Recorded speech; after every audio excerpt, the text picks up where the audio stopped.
மனப்புண்கள் கசப்புணர்வுகள் மறைய இந்த ஆராதனையில் ஒப்பு கொடுத்து ஜெபிப்போம்.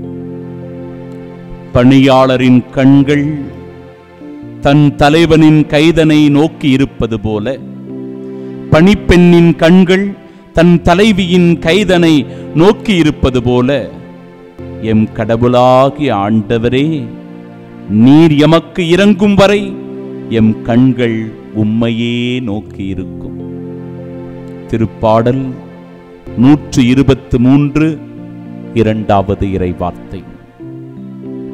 மனிதர்களாகிய நமக்கு பல்வேறு பிரச்சனைகள் உண்டு. நமது மனதை வாட்டி வதைக்கின்ற சோதனைகள் தினந்தோறும் வரும். வேதனைகளில் தவிக்கின்ற சூழ்நிலைகள் நமக்குள் இருக்கும். இதனால் நம்முடைய வாழ்க்கை பல நேரங்களில் சோகமானதாகவும் இருளடைந்த வாழ்க்கையாகவும் மிக பாரமான வாழ்க்கையாகவும் மாறிவிடும். நமக்கு உதவி செய்ய யாரும் இல்லாத அனாதைகளைப் போல நாம் புலம்பிக் கொண்டிருப்போம். மனதில் நீங்காத சில காயங்கள் நம்மை வாட்டி வதைக்கும். ஆறாத புண்கள் நம்முடைய வேதனையை மிகுதியாக்கும்.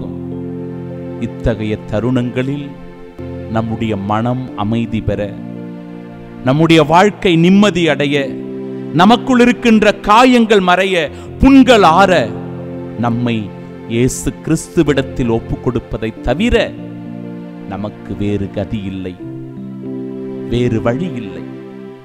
இந்த ஆண்டவரே நமக்கு நிம்மதியை தருகிறவராயிருக்கிறார்.